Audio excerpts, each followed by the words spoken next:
Hello, my name is John Rose, and in my last two videos I took a closer look at how many people were dying of heart disease and cancer, and how many people were starving around the world, and tried to put a different perspective on it by looking at how many planes that would be crashing every day.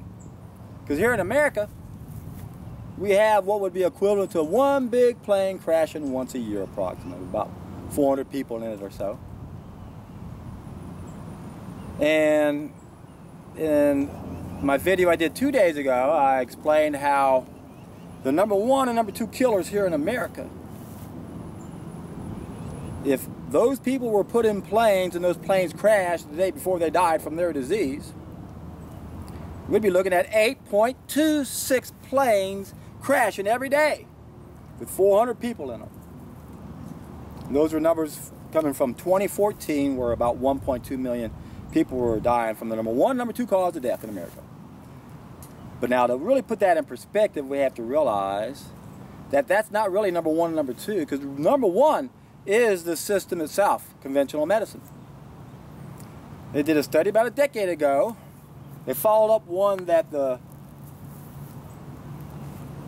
medical people came out with, and they said we were the third leading cause of death. But when they looked at it a little bit closer, using very conservative numbers, you guys were number one. 783,936 people were dying every year. Close to 784,000 people dying every year at the hands of the system we have in charge right now. That'd be 5.37 planes crashing every day. Directly caused by our so-called experts. But you have to keep in mind that if they had the knowledge that we need, the knowledge that I teach, we wouldn't have those 1.2 million people dying. So really need to add that 8.26 onto the 5.37. 13.63 planes are crashing every day because of the system we have in charge. And I'm only looking at the number one, number two cause of death. What we really need to do is take a look at all the deaths from unnatural causes other than accidents. Push the number to that. Take that number, divide it by 365, then divide by 400. That'd be how many planes are crashing every day. But to be fair and honest, it's not really their fault. And I used to be very critical of doctors. I still am to an extent, because we could get out of hell if they could get out of the box that they were put in, or if they could think outside the box that they've been put in. But they're being misdirected. Remember, there's a small group of people that own and control everything. Watch the Thrive documentary if you don't know what I'm talking about, where they follow the money. Investigated 12 major sectors of human endeavor. What they find? Same small group of people own and control all of it. The educational systems, the media, the banking, the medicine. So they're really the ones to point the finger at. And when we do that, look what we can add to that. Well, I added the other day the 40,000 children dying every day. 100 planes every day. And remember, we can divide the world up into two main sections. Third world countries, non-developed countries, where there's no middle class. That's where we got these 40,000 children dying every day. The remaining of us, remember, going back to those, 1 billion people make $1 a day, 2 billion make $2 a day. The industrialized countries, the developed countries like America, etc., we have a middle class, but that's who the people who rule the world fear the most. And they have to be cold. Last century, University of Hawaii pushed a pencil to that one, called it democide. Their number, slightly higher than it should be, because of one bad number in there, but they had 262 million people were being murdered by their governments during peacetime, and that was last century. Push the pencil to that one, my friends. As far as how many planes are crashing, we're having 17.95 planes crashing every day. Almost 18 planes last century were crashing every day, 400 people in each plane, murdered by government. Where were most of those? China had the biggest amount. I think it was like 65 million. Russia, I believe it was like 40 million. I remember I asked a friend of mine who's a Russian philosophy professor, is that really true, Sergey? Did y'all lose the best middle class, upper class, the most brilliant minds you had in your country? Is that really true that y'all had that many murdered? He just started crying. They lost the best that they had. And again, it's by design. The people who the rules of the world fear the most are the children of upper middle class children, or families that can have money and don't have to work, and they can actually get an education that's not brainwashed, and they can find the truth. Killing fields, Cambodia, Pol Pot, 30% of the population were murdered by the government during peacetime. If you wore glasses, you were a threat to the powers that be. That's why they have to be cold. So let me see, I had 13.63, 17.95, 31.58 planes so far are crashing every day because of these guys. What else happened last century? Had those two big wars and the pandemic. Oh, remember watching Bill Gates not too long ago talking about those three events that killed all those people. Of course, he didn't let on to believe or point out, like many of us are finding out now, that that same small group of people were responsible for all those things. The wars and the pandemics. Now, I'm not even taking a look at the wars yet, and I haven't pushed the pencil to that one yet, as far as how many people are being murdered by these psychopaths. But if we just look at the pandemic, where they estimated up to 50 million people died, if we spread that number out over the century, that comes to 3.42 planes a day. That's right at 35 planes, right on the money. Crashing every day. If last century repeats itself, and that's what's going to happen here. And you live in America, because we got those 8 extra planes here in America. And again, I'm not adding the wars yet.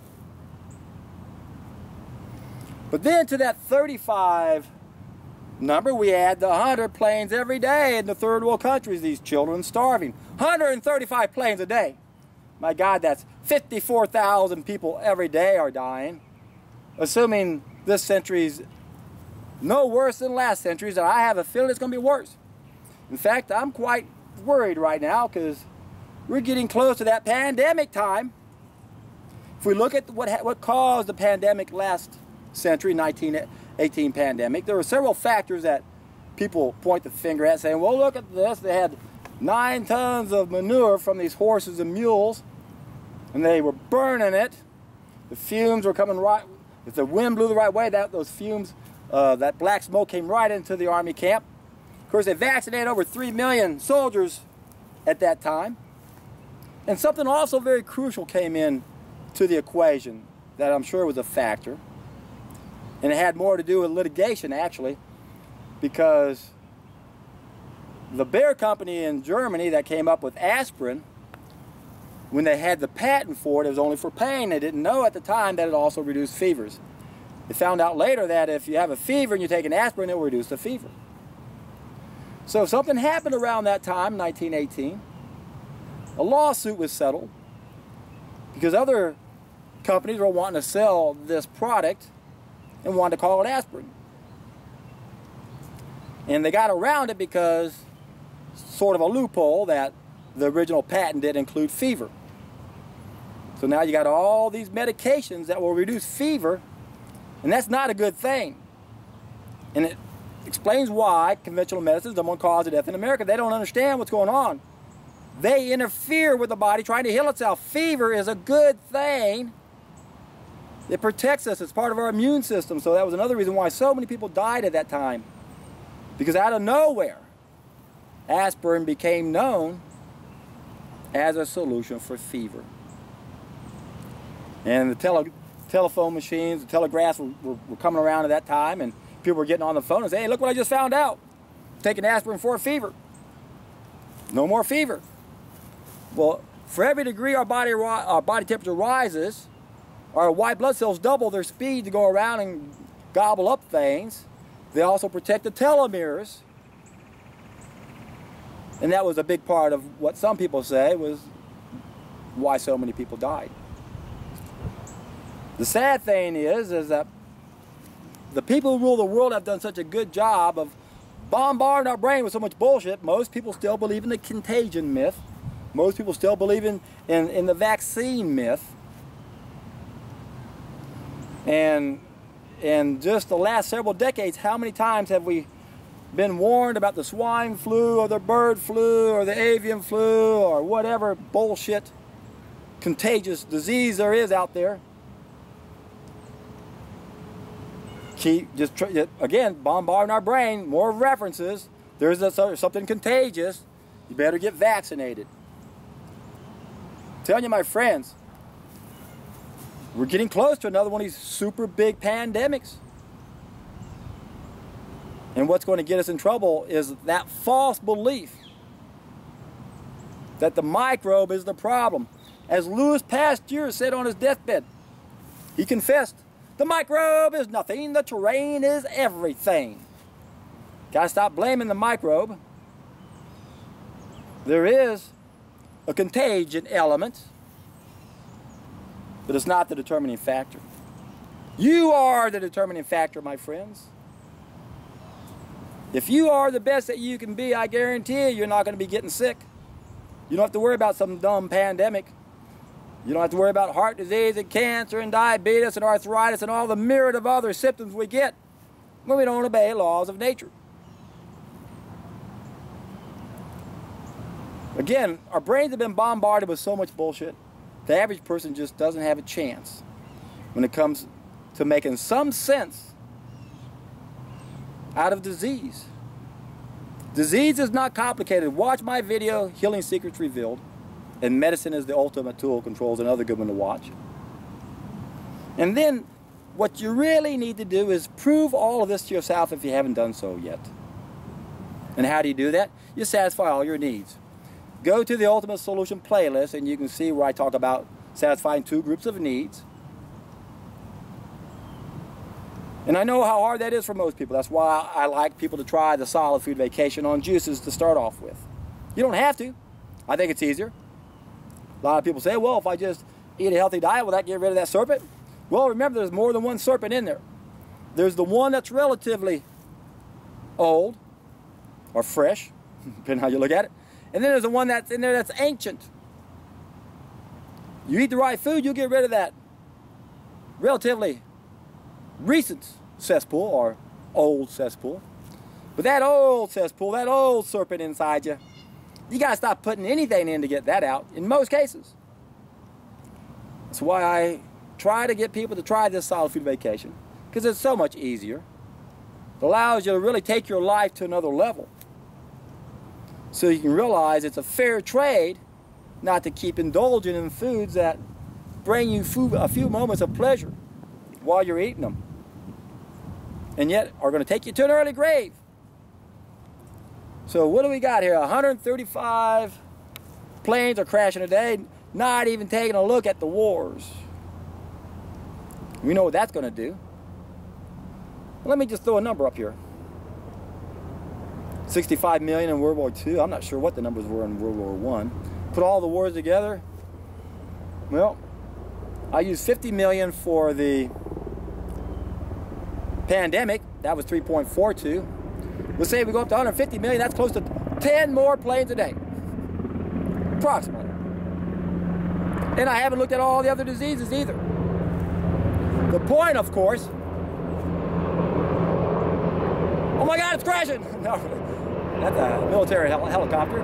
The point, of course, is that if one plane crashes once a year, which is what we got now, there's another one. That's too many! Well, that guy's going to be right over me. Can you hear me?